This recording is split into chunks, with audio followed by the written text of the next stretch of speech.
A very happy good morning to all of you. Good morning, guys.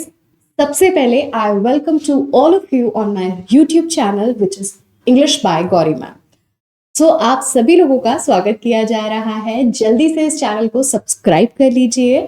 आप सभी लोग मुझे पहले से जानते हैं, मेरे साथ बहुत सी क्लासेस आप लोगों ने अटेंड करी है इससे पहले भी, राइट? देखिए, सबसे बड़ी बात, हम लोगों ने अलग अलग प्लेटफॉर्म्स पर कई जगहों पे क्लासेस ली है. कई जगह पे हम पढ़े हैं, हमने टारगेट बैचेस भी किए हैं, हमने सिंपल क्लासेस भी करी है. अभी एक टाइम आया है कि भाई क्यों ना अपने चैनल पर स्टार्ट किया जाए, जहां पर मैं स्टूडेंट्स को बिना किसी बाउंडेशन के, बिना किसी पेड बैचेस के पढ़ा सकूं, फ्री ऑफ कॉस्ट.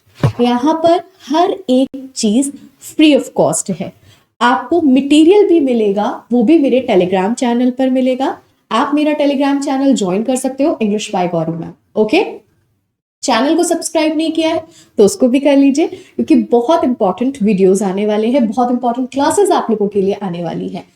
अब आते हैं टॉपिक पर. देखो, आप में से कई स्टूडेंट्स के पास मेरा नंबर है, कई स्टूडेंट्स ने मुझे कांटेक्ट किया है, कई स्टूडेंट्स ने मुझे मैसेजेस किए हैं कि मैम हो कहाँ.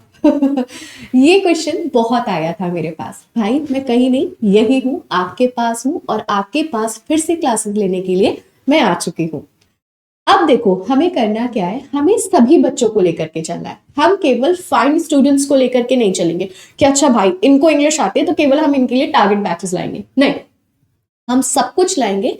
हम एक बेसिक बैच से लेकर के चल रहे हैं, क्योंकि हमारे पास बहुत से ऐसे स्टूडेंट्स हैं जिनका इंग्लिश बिल्कुल वीक है, या आप कह दो कि उनमें कॉन्फिडेंस की कमी है. आता है, पहचान भी पा रहे हैं, लेकिन पता नहीं है ना. राम की जगह ही यूज हो गया, पता नहीं कि ही कौन सा पार्ट ऑफ स्पीच है, राइट? तो ये सारे डाउट्स हम दूर करेंगे इस सेशन में. तो चलिए सेशन को स्टार्ट करते हैं, लेकिन please do not forget to subscribe this channel. तो सबसे पहले आइए, आज का जो टॉपिक है वो है how to identify noun and pronoun. Noun को और प्रोनाउन को आप किस तरह से आइडेंटिफाई करेंगे, सबसे पहला क्वेश्चन. अच्छा एक बात बताओ, एक मैं सिंपल सा वर्ड लिखती हूं, क्या है ये? राम. ये तो आपको पता है ना, सबने वो डेफिनेशन तो सुनी हुई है ना कि noun is the name of a word, place और एनीथिंग. मतलब किसी भी चीज के नाम जिसमें आता है उसको हम नाउन कहते हैं. ठीक है भैया, बट आपके ये एग्जाम्स में नहीं आने वाला है, ठीक है, मैं पहले ही बता देती हूँ. आपके एग्जाम में आएगा इसका पार्ट ऑफ स्पीच, इसकी वर्ब. याद रखिएगा कि कभी भी नाउन जो है वो वर्ब डिसाइड नहीं करता है. नाउन कभी भी वर्ब डिसाइड नहीं करता है. वर्ब डिसाइड करता है उसका प्रोनाउन. कौन करता है? प्रोनाउन. क्लियर है? बात जल्दी से बताइए, क्लियर है? नाउन कभी भी वर्ब डिसाइड नहीं करता, उसके प्लेस पर आने वाला प्रोनाउन ही वर्ब को डिसाइड करता है. जैसे ही एक सिंगुलर है, ही क्या है?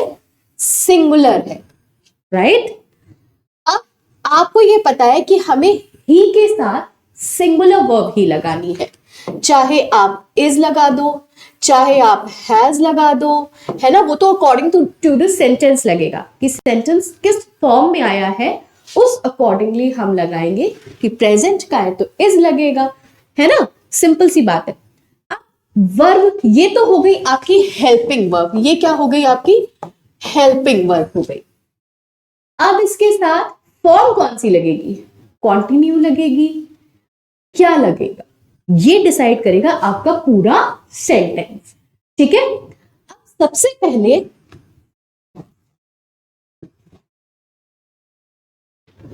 सबसे पहले हम ये डिसाइड करते हैं कि हम आइडेंटिफाई कैसे करें भाई कि ये वर्ड नाउन है, या ये प्रोनाउन है, या ये वर्ब है. अच्छा, आप मुझे बता सकते हो how many part of speech are there? कितनी पार्ट ऑफ स्पीच है आपके ग्रामर में? कितने स्टूडेंट्स को पता है? देखो, सिंपल सा एक कॉन्सेप्ट है. पार्ट ऑफ स्पीच तो आपके पास टोटल नंबर ऑफ 8 है. कहीं कहीं पर इसको 9 भी बोला गया है. 9 अगर आप बोलोगे तो वो इंटरजेक्शन आपका जुड़ जाएगा। अदरवाइज आपके पास 8 पार्ट ऑफ स्पीच है। वो पार्ट ऑफ स्पीच क्या क्या वर्क करती है, कैसे कैसे वर्क करती है, ये सारी चीजें आपको हम अभी बताएंगे। ठीक है, अब एक सबसे बड़ा क्वेश्चन जो आपकी स्क्रीन पर लिखा हुआ है कि हाउ टू आइडेंटिफाई नाउन और प्रोनाउन। ठीक है, एक सेंटेंस लेते हैं, आप बताइएगा उस सेंटेंस में क्या क्या कहां पर है।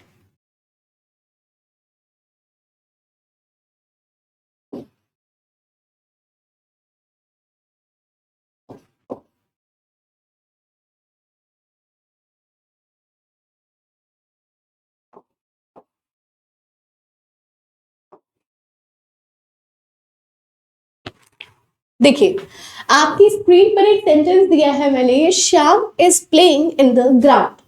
Shyam is playing. अब आप मुझे बता सकते हो कि इसमें, या आप आइडेंटिफाई कर सकते हो, आप लोग मेरे को टेलीग्राम पे जवाब दे सकते हो इस क्वेश्चन का। ठीक है, आप मुझे बताओ कि इस पूरे के पूरा टेंस किस टेंस में है। ये पूरा का पूरा जो सेंटेंस आपकी स्क्रीन पर नजर आ रहा है, ये सेंटेंस किस टेंस को दिखा रहा है। अब आओ इसको आइडेंटिफाई करते हैं, फिर हम नाउन पर चलेंगे। ठीक है, देखो श्याम जो है यहां पर, श्याम, श्याम आपका क्या है, सब्जेक्ट, और इसके साथ ही साथ ये क्या है आपकी नाउन। राइट, हाँ या ना, नाउन है ना। अब देखो ये जो इज यहां पे बना हुआ है, ये आपका क्या है, हेल्पिंग वर्ब। ठीक है, और प्ले की आईएनजी फॉर्म है, इट मींस ये सेंटेंस कॉन्टिन्यूअस में है। ठीक है, कोई भी सेंटेंस जब बनाया जाता है तो वो 3 चीजों से मिलकर के बनता है, हमेशा याद रखिएगा। पहला वो होगा सब्जेक्ट, ओके, दूसरा होगा वर्ब, और थर्ड होगा ऑब्जेक्ट। ठीक है, अब आप मुझे बता सकते हो कि इस सेंटेंस में सब्जेक्ट क्या है, वर्ब क्या है और ऑब्जेक्ट क्या है। आप में से कितने स्टूडेंट्स ये मुझे आइडेंटिफाई कर सकते हैं, कितने बता सकते हैं। देखो, सब्जेक्ट का मतलब होता है डूअर, दैट मीन्स कर्ता, कौन कर रहा है। मैं आपको पढ़ा रही हूं, मैं सब्जेक्ट, मतलब गौरी मैम आपकी सब्जेक्ट होगी क्योंकि मैं पढ़ा रही हूं, मतलब सब्जेक्ट। कर कौन रहा है, वो काम कौन कर रहा है, गौरी। किया क्या जा रहा है, पढ़ाने का काम किया जा रहा है, तो पढ़ाने को आप क्या बोलोगे, वर्ब बोलोगे। क्या बोलोगे, क्रिया कौन सी की जा रही है, वर्क कौन सा किया जा रहा है, पढ़ाने का किया जा रहा है। सेम एज इट इज इस सेंटेंस में आप देखो, काम कौन सा किया जा रहा है, प्ले करने का काम किया जा रहा है, मतलब प्ले हो रहा है, खेल रहे हैं बच्चे, तो उसको आप क्या कहोगे, वर्ब है ये सेंटेंस की। राइट, अब इसमें देखिए कर कौन रहा है ये काम, सब्जेक्ट आपका क्या हो गया, सब्जेक्ट हो गया आपका श्याम, है ना। और ऑब्जेक्ट क्या हो गया, कहां पे किया जा रहा है वो काम, आप बताओ कहां पे किया जा रहा है, तो वो ग्राउंड में किया जा रहा है। क्लियर है पॉइंट, यस और नो। चल आओ आगे बढ़ते हैं। देखो जितने भी बच्चे न्यू है ना इस चैनल पे, वो जल्दी जल्दी से चैनल को सब्सक्राइब कर लेंगे। ठीक है, अब देखो नाउन को और प्रोनाउन को हम कैसे आइडेंटिफाई करते हैं, आइए देखते हैं। देखिए आपके सामने एक स्लाइड आ गई है। राइट, हम कहते हैं कि वर्ड्स के लास्ट वर्ड, किसी भी शब्द का आखिरी के 2 शब्द या 3 शब्द बताते हैं कि वो कौन सा पार्ट ऑफ स्पीच को लिए हुए। सारे पार्ट ऑफ स्पीच आपको जानने की जरूरत नहीं है, सिर्फ आपको इतना जानना है कि कौन से वर्ड्स नाउन को आइडेंटिफाई करते हैं। देखो, जिस भी वर्ड के लास्ट में ई आर आएगा, ध्यान से सुनना मेरी बात, फिर मत कहना कि बताया नहीं था। ठीक है, जिस भी वर्ड के लास्ट में ई आर आएगा वो वर्ड आपका नाउन कहलाएगा। ठीक है, वो वर्ड आपका नाउन कहलाएगा। हम जनरली क्या जानते हैं, नाउन किसे कहते हैं, किसी भी चीज का नाम, किसी प्लेस का नाम, किसी थिंग के नाम को हम नाउन कहते हैं। जनरल हम ये सब जानते हैं, है ना। लेकिन अपार्ट फ्रॉम दैट, अब मैनेजर, मैनेजर तो एक पोस्ट का नाम है ना, मैनेजर तो एक पोस्ट का नाम है। राइट, वो कहीं से भी ये नहीं दिखाता कि ये किसी पर्सन का नाम है, किसी प्लेस का नाम है, किसी चीज का नाम है, ये तो दिखाई नहीं रहा है वो कहीं से भी। तो अब हमें क्या करना है, हमें उसके अलावा ये जानना है कि बाकी के वर्ड्स को हम कैसे आइडेंटिफाई करेंगे कि वो नाउन है या नहीं। ठीक है, ध्यान से सुनना सेशन को, बहुत जरूरी सेशन है, बहुत इंपॉर्टेंट है, क्योंकि मैं स्टेप बाय स्टेप आगे बढ़ती जाऊंगी और आपका बेसिक छूट जाएगा, तो प्लीज स्टार्टिंग से देखिएगा। ठीक है, अब देखो मैंने आपको क्या बताया कि किसी भी वर्ड के लास्ट में ER आएगा तो वो वर्ड आपका नाउन कहलाएगा। जैसे मैनेजर में अगर आप देखेंगे तो ध्यान से देखिएगा, मैनेजर में आपको यहाँ पे दिया गया है ना, आइए देखते हैं। ठीक है, मैनेजर को देखिए, आप क्लियरली देखिए ER लिखा हुआ है, हाँ या ना, ER लिखा हुआ है, दैट मीन्स मैनेजर कैसा वर्ड हो गया आपका, नाउन का हो गया। फर्टिलाइजर, ER लास्ट में, मैम ने बताया था ER का मतलब किसी भी वर्ड के लास्ट में ER आएगा तो वो वर्ड आपका नाउन कहलाएगा। क्लियर है, आगे देखिए, काउंटर, कंट्रोलर, टीचर, टीचर भी एक नाउन है ना। देखो हम एक किताबी भाषाओं पर चलते हैं, हम क्या करते हैं, हमारे यूथ में, हमारी जनरेशन में एक सबसे बड़ा इशू क्या है कि हम वो चीज समझते हैं कि जो किताबों में लिखी ना, बाबा किताबों से हटके भी कुछ है ना, या आप इतना सारी किताबें पढ़ो, वो पॉसिबिलिटी है नहीं।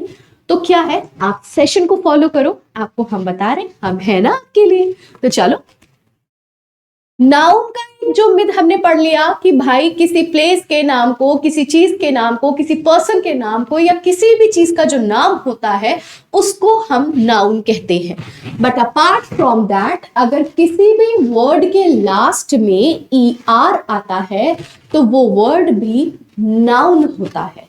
ठीक है, तो जैसे यहाँ पे आप देख रहे हो कंप्यूटर में भी ER लगा है। अब ऐसा नहीं कि 5 ही 6 वर्ड्स नाउन है, ऐसे बहुत से वर्ड्स हैं जिनके लास्ट में ER आता है और वो वर्ड्स आइडेंटिफाई करते हैं नाउन को। ये तो मैंने बस आपको एक एग्जाम्पल के तौर पे बताया। ठीक है, नेक्स्ट आगे बढ़ो। अब देखो ION का क्या मतलब हुआ कि किसी भी वर्ड के लास्ट में ER के अलावा, ठीक है, ER के अलावा अगर ION भी आता है तो वो वर्ड भी आपका नाउन को दिखाता है। क्लियर, अब जैसे आप स्क्रीन पे देख रहे हो ना, आपके क्या लिखा हुआ है, connection ION, regulation ION, recession ION। Recession का मतलब क्या होता है, कमी आना, किसी चीज में कमी आना। हम कहते हैं ना, अरे यार ये तो रिसेशन पीरियड हो गया, रिसेशन चल रहा है, कमी हो रही है। ठीक है, institution, organisation, decoration, possession. Possession का मतलब होता है अधिकार जमाना, किसी चीज पर हक करना कि ये मेरी है, दिस पेन इज माइन, ये पेन मेरा है। अब इस सेंटेंस में मैंने पूरा पोजेशन शो किया है। ठीक है, तो साथ साथ ये भी बताते चलेंगे और आगे भी बहुत सी चीजें हैं। तो ये कॉन्सेप्ट क्लियर हुआ आपका कि कैसे हम नाउन को आइडेंटिफाई करेंगे। आगे बढ़ते हैं। देखो, अब ER के बाद अगर आप ER ले लिया आपने, ION ले लिया आपने, अब क्या आ रहा है, NESS, नेस। नेस क्या कहता है, नाउन आइडेंटिफाई करता है। किसी भी शब्द के लास्ट में अगर NESS, नेक्स्ट वर्ड आता है तो वो नाउन को आइडेंटिफाई करता है। जैसे cleanliness, sadness, happiness, boldness, dryness, darkness. I don't think इसमें ऐसा कोई भी वर्ड है जिसका मीनिंग आपको नहीं पता होगा। बोल्डनेस का मतलब होता है कि कोई भी चीज बेवाहित, मतलब कहते हैं ना बेपाक होके बोल देना, मतलब कि ये ना सोचना कि सामने वाला क्या देख रहा है, क्या सोच रहा है, क्या समझ रहा है, हमारे मन में जो आया वो हमने उठा करके सामने वाले को बोल दिया। ठीक है, चलो सेशन समझ में आ रहा है ना। आप लोग टेलीग्राम चैनल, मेरा इंस्टाग्राम चैनल और YouTube चैनल तीनों ज्वाइन कर लीजिएगा, भूलिएगा नहीं, ठीक है। इंस्टाग्राम पे भी आपको बहुत इंपॉर्टेंट बेसिक चीजें मिलेंगी और बहुत इंपॉर्टेंट फ्रेज मिलेंगे वहां पर। मैंने वहां पे वीडियोस अपलोड किए हुए हैं कि आप फ्रेजेस के थ्रू अपने इंग्लिश स्पोकन को कैसे सही कर सकते हैं, आप फ्रेजेस के थ्रू, आप इडियम्स के थ्रू कैसे अपनी डेली वॉबुली भाषा को सही कर सकते हैं। तो अगर ऐसा कुछ है, आपने अभी तक उसको ज्वाइन नहीं किया है, तो इंस्टाग्राम पर आप ज्वाइन कर लीजिएगा। बाकी मैं डिस्क्रिप्शन लिंक्स में अपना दे दूंगी सारी चीजों का लिंक, तो आप वहां से भी जाकर के ज्वाइन कर सकते हो, ठीक है। चलो नेक्स्ट आते हैं। अभी हमने क्या क्या पढ़ा, चलो देखो फिर से एक बार रिवाइज करते हैं। हमने ER पढ़ लिया है ना, उसके अलावा हमने क्या पढ़ा, ER के अलावा ION पढ़ा, NESS नेस पढ़ा। अब क्या बारी आती है कि अगर किसी भी शब्द के लास्ट में ANCE या फिर ENCE आता है, ध्यान से सुनना, किसी भी वर्ड के लास्ट में अगर ANCE या फिर ENCE आता है तो वो वर्ड क्या कहलाता है, नाउन कहलाता है। क्लियर है। अब देखो डिलिजेंस समझ में आ रहा है, ENCE, फाइनेंस ANCE, रोमांस ये वर्ड तो सबको मालूम होगा भाई, है ना। इंपॉर्टेंस मतलब किसी की लाइफ में इंपॉर्टेंट होना, इंपॉर्टेंस होना, जरूरत होना। Maintenance, confidence. आप इन वर्ड्स में एक चीज देखो कॉमन, कहीं पे ANCE दिया हुआ है और कहीं पे ENC दिया हुआ है, राइट। तो हमें क्या समझ में आ गया कि अगर ANCE वाला वर्ड और ENCE वाला वर्ड भी आपका क्या कहलाएगा, नाउन कहलाएगा। क्लियर है। चल आगे आओ। अब देखो मेंट वाला वर्ड तो आई गेस बहुत से बच्चों को पता होगा, ऐसा नहीं है कि बच्चों को नहीं पता है, क्योंकि मेंट और ION वाला मैंने काफी स्टूडेंट्स को सुना है कि हाँ भाई मुझे आता है मैम, ये वाला तो आता है, बट बाकी वर्ड्स में कंफ्यूजन होता है। जैसे मैंने आपको बताया ना, किसी वर्ड के एंड में ION आएगा तो वो भी नाउन कहलाएगा, है ना। चल अब देखो सेम चीज आप देखो मेंट में दिया हुआ है, imprisonment, announcement, increment, embarrassment, MENT, that means noun, simple, है ना। अब देखो एक वर्ड यहां पे और आता है जिसे हम कहते हैं ITY और हुड, ठीक है। तो देखो क्वालिटी में भी है, ग्रेविटी में है, डेंसिटी में भी है और मैच्योरिटी में भी है। ITY दिया हुआ है, दैट मीन्स वो नाउन हो जाएगा, सिंपल सी बात है। और हुड, हुड में भी मैनहुड, चाइल्डहुड, मदरहुड, पैरेंटलहुड, सब में हुड आता है, तो वो सारे वर्ड्स क्या हो जाएंगे, आपके नाउन हो जाएंगे, ठीक है। चलो अब आगे देखो ICE एंड TH। ये TH वाला कॉन्सेप्ट ना बहुत कम बच्चों को पता है, बहुत रेयर स्टूडेंट्स होंगे जिन्हें पता होगा कि किसी भी वर्ड के लास्ट में अगर TH आ जाता है तो वो भी नाउन कहलाता है। समझे आप लोग। जैसे देखिए वार्मथ, ग्रोथ, बर्थ, स्ट्रेंथ, ये सारे वर्ड्स नाउन हैं आपके।